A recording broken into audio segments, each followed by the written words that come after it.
Donc aujourd'hui je vais vous parler de cette histoire de hauteur, de cette loi qui ne marchera pas si vous ne prenez pas de la hauteur. Mais avant toute chose, on va parler du petit pas du jour.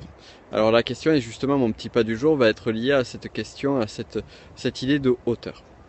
La question donc pour vous, c'est quel est le petit pas du jour? Qu'allez-vous faire aujourd'hui qui va vous amener des résultats à court, moyen, long terme de ouf? Cette petite action, ce petit truc qui peut vous prendre 5, 10, 20 minutes, pas plus, mais qui pourtant va avoir un fort impact sur votre activité. Donc dites-moi déjà, en premier lieu, quel est votre petit pas du jour?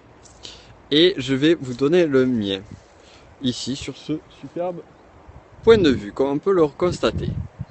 D'ailleurs, ça me rappelle, je m'étais amusé à apprendre en plein été, c'était très agréable. Une fois, j'avais pris un bouquin, j'avais passé une après-midi entière à lire devant ce point de vue, c'est juste superbe. Donc, quel est votre petit pas du jour? Mon petit pas du jour, c'est lié à la hauteur. Et comme je l'ai écrit en titre de cette vidéo, c'est des lois, une loi qui ne marchera pas sur ce point-là. Alors je vois déjà, j'arrive à lire déjà des petits pas du jour, Alain, sur les notes d'un super coaching de hier soir. Donc c'est cool que le coaching se soit bien déroulé, sachant que on a discuté de choses très chouettes, tous les deux. Et au niveau de mon petit pas du jour, aujourd'hui, donc c'est lié à la loi des 20-80, la loi de Pareto. La fameuse loi comme quoi 20% de ce que vous faites va vous apporter 80% de résultats. La question, c'est quels sont les fameux 20% qui apportent 80% des résultats. Et ça marche, en fait, cette loi, elle marche sur plein de choses, j'en ai déjà parlé. Elle marche aussi sur 20% de vos problèmes, 20% de vos emmerdes vont vous apporter 80% de vos tracas. Donc arriver à identifier ces fameux 20%. Et là, ici, pour en revenir à mon activité professionnelle, la question c'est quels sont les 20% qui m'apportent 80% de résultats. Et quels sont pour vous les 20% qui vous apportent 80% de résultats. Alors le grand piège que l'on peut faire, c'est justement de chercher là, de but en blanc. Vous êtes en train de travailler sur vos activités, vous êtes à fond sur votre boulot, vous êtes en train de travailler, je sais pas, sur quelque chose, peut-être en train de travailler sur comment acquérir plus de clients, comment développer vos produits, peu importe. Mais vous êtes dans votre quotidien.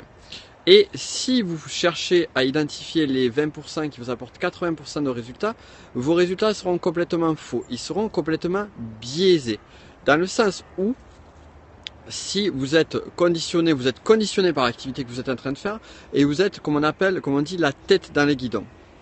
Donc ça, c'est vraiment la grosse difficulté, c'est d'identifier ce qui est important pour vous, et de faire justement la part des choses. Alors moi, pourquoi je vais travailler sur les 20-80 aujourd'hui et qu'est-ce que je vais faire au niveau de mon petit pas du jour? Bien, mon petit pas du jour, il est simple. Tout simplement, je sors de 3 jours de formation PNL plus beaucoup d'activités sur ces dernières semaines. Donc déjà, mon petit pas du jour, c'est une journée off. Je ne fais rien, je ne fais aucune activité.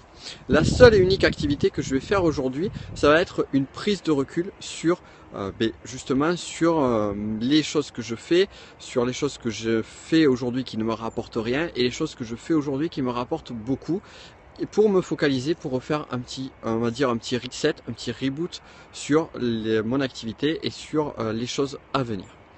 Donc c'est ça l'idée des 20-80, et de ne pas faire l'erreur d'être à fond sur votre activité, d'être à fond sur votre quotidien et de définir ce qui est important ou pas. Donc prenez du recul, faites comme moi. Vous voulez savoir ce qui marche, vous voulez savoir ce qui ne marche pas, vous voulez savoir ce qui est efficace et ce qui n'est pas efficace, et surtout, vous voulez arrêter, comme c'est le cas pour moi aujourd'hui à l'heure actuelle, de bosser, de passer des journées de fou, comme ça a été le cas pour moi hier. J'ai commencé la journée à 8h20 du matin, j'ai fini ma journée de travail à 8h20 le soir.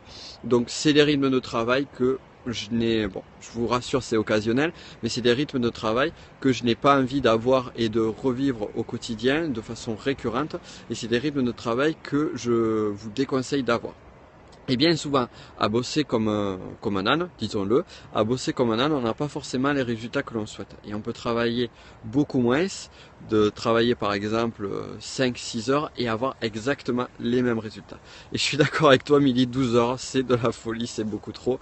Et ça suffit. Donc, Arrivé un moment, on se dit, bon, ok, j'en ai le ras-le-bol de cet état de fait. Donc la question c'est qu'est-ce qui marche, qu'est-ce qui a de l'impact ou pas. Parmi ces 12 heures de travail, effectivement, sur ces, bon, là c'était exceptionnel vu que j'étais en formation j'avais 8 heures de formation que je donnais.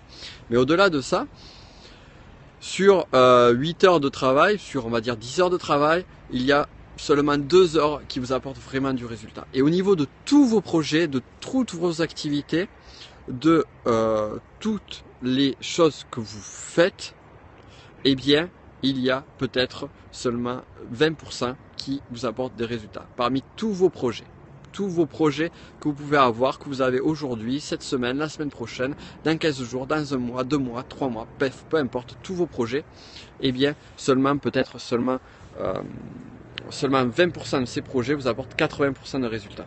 Et c'est une loi, vous pouvez tester, vous pouvez regarder. Pour ceux qui sont entrepreneurs, vous regardez les choses qui vous rapportent du cash et les choses qui ne vous rapportent pas du cash, vous vous rendrez compte que certaines choses vont vous prendre énormément de temps pour très peu de résultats. En faisant le bilan d'ailleurs il y a quelques temps, j'avais pu remarquer que une activité m'avait pris 40% de mon temps sur l'année précédente pour seulement à peu près 16% de mes revenus. Donc là, j'ai identifié ça et là c'est la question de se poser, c'est qu'est-ce qu'on va faire de cette activité là, quelle est l'importance, quelle est l'énergie que l'on va passer à tout seul. Donc c'est ce que je vais faire aujourd'hui, je vais prendre du temps.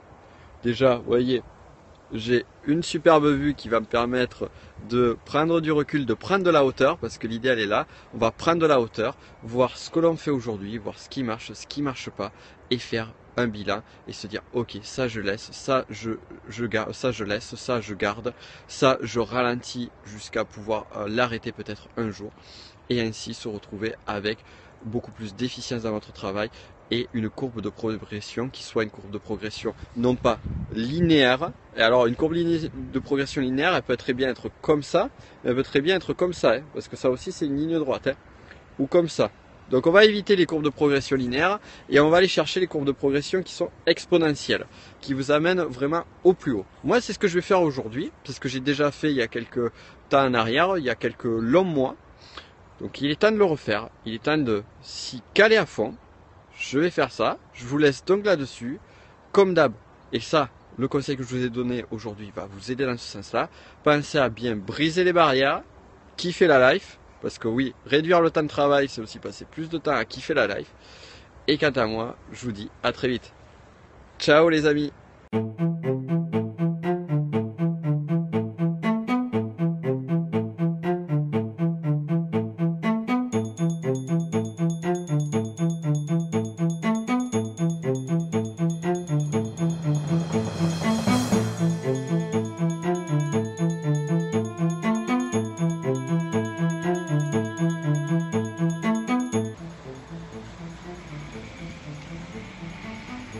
Elle est pas belle ma ville quand même.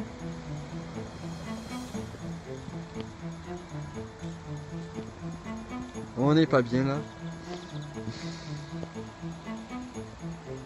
Allez les amis, je vous dis à très vite.